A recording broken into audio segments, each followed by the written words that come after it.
Hoy conmemoramos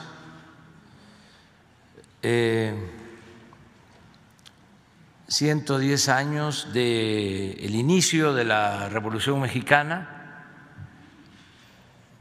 todo un acontecimiento, algo que se le debe a la Revolución,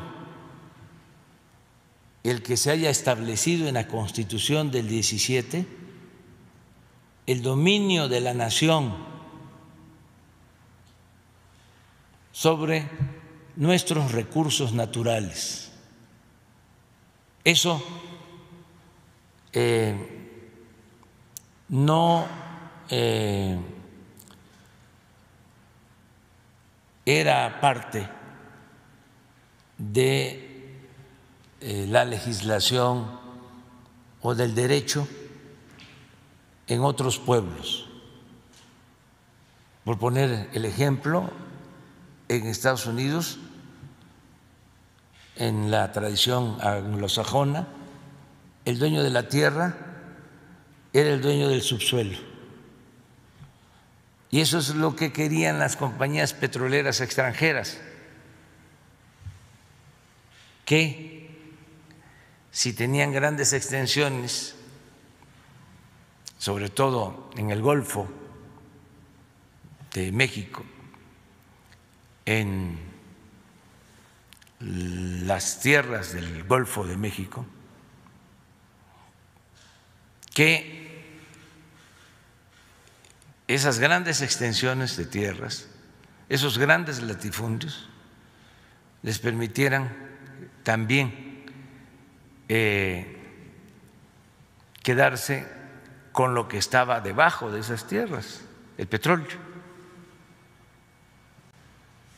porque así estaba en la legislación y sigue manteniéndose en la legislación de Estados Unidos.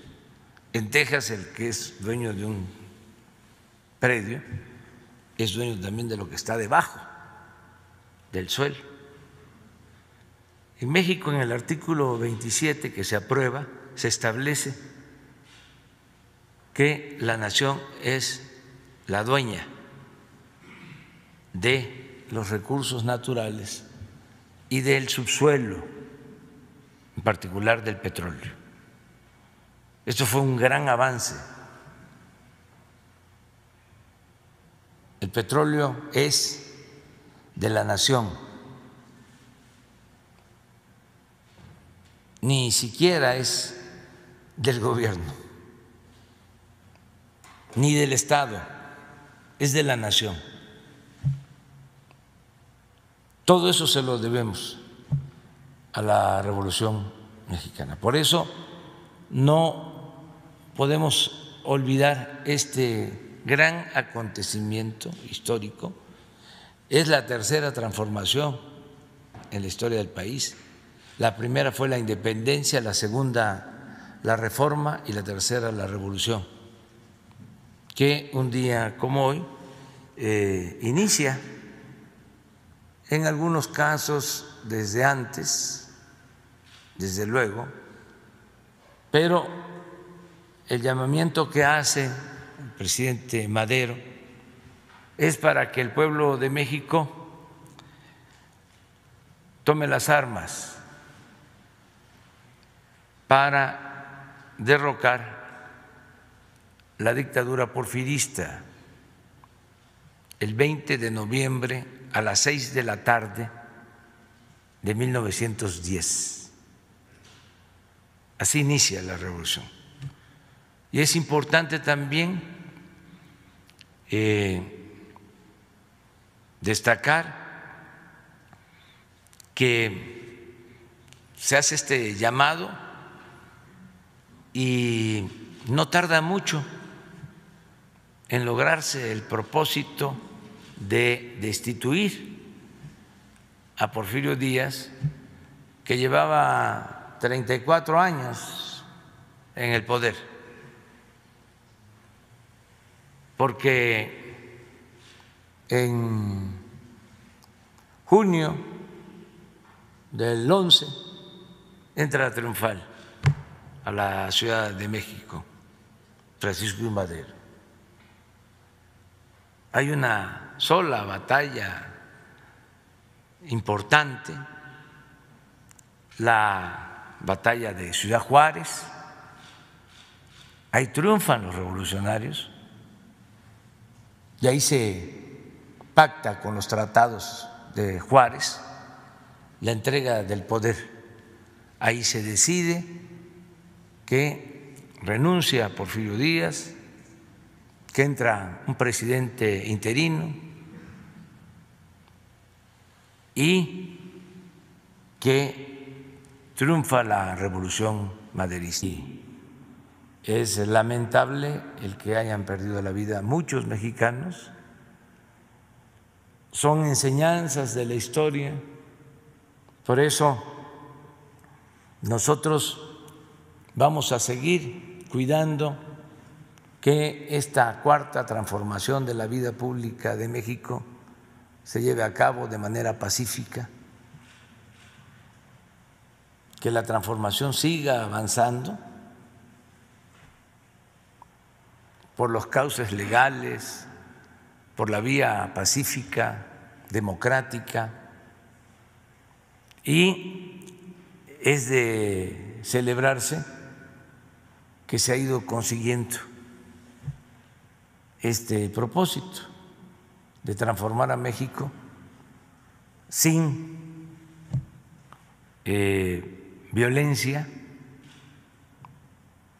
con la confrontación política propia de cuando se lleva a cabo una transformación. Sí existe, desde luego, todo el tiempo ha existido un pensamiento conservador y en los momentos de transformación emerge, surge una reacción conservadora, pero eso es consustancial a la democracia. El primero, estuvo de visita en México Arantxa González Loya. Ella es ministra de Asuntos Exteriores del Reino de España.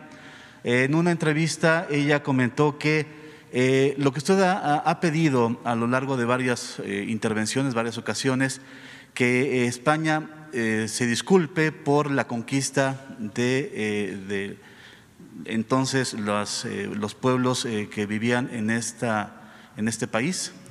Usted ha pedido que haya una disculpa pública por el sufrimiento que se infringió hacia esos pueblos.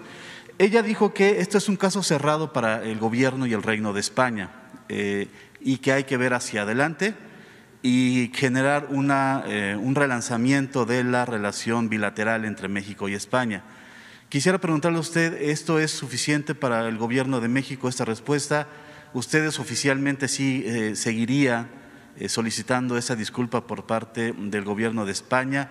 Y si este relanzamiento es viable en este escenario, señor presidente. Bueno, yo no quiero polemizar, nada más decir que no se nos quita nada con ofrecer una disculpa por la manera injusta en que fueron tratados los pueblos originarios de México durante la invasión extranjera. El poder es humildad, no es arrogancia.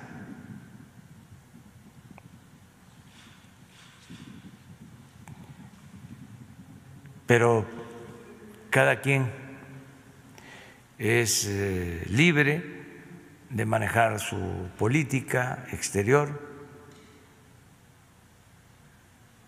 Nosotros somos respetuosos del principio de no intervención y de autodeterminación de los pueblos. Consideramos que sí hubieron abusos y que ha pasado el tiempo, pero todavía existe pues este deseo de reivindicación, de justicia, de perdón.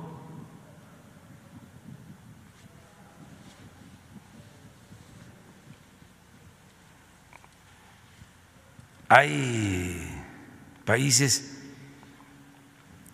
que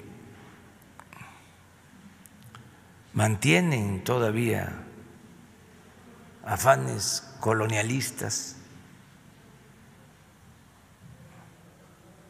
Acabo de leer un artículo ayer todavía, precisamente del periódico El País de España, un periódico que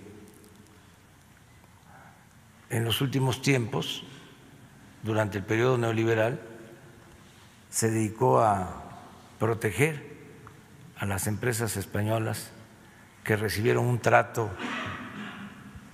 especial en México, en los gobiernos anteriores,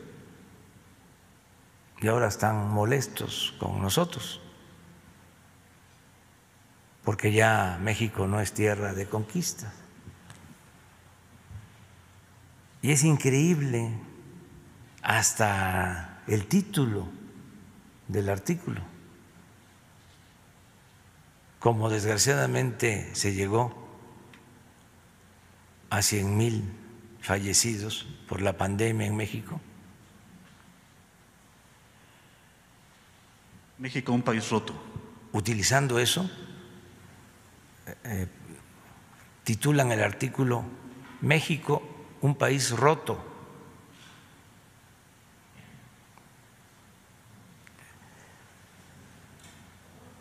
Desde luego, hubieron respuestas en las redes sociales. Yo vi una que me gustó mucho, nada más que fuerte y no la puedo repetir, no me corresponde por la investidura. Acerca de cómo se atrevían, ¿no?,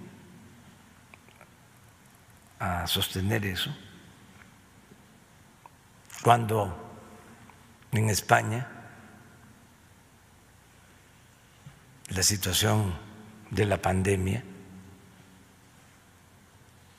afectó más, cosa que nosotros lamentamos mucho,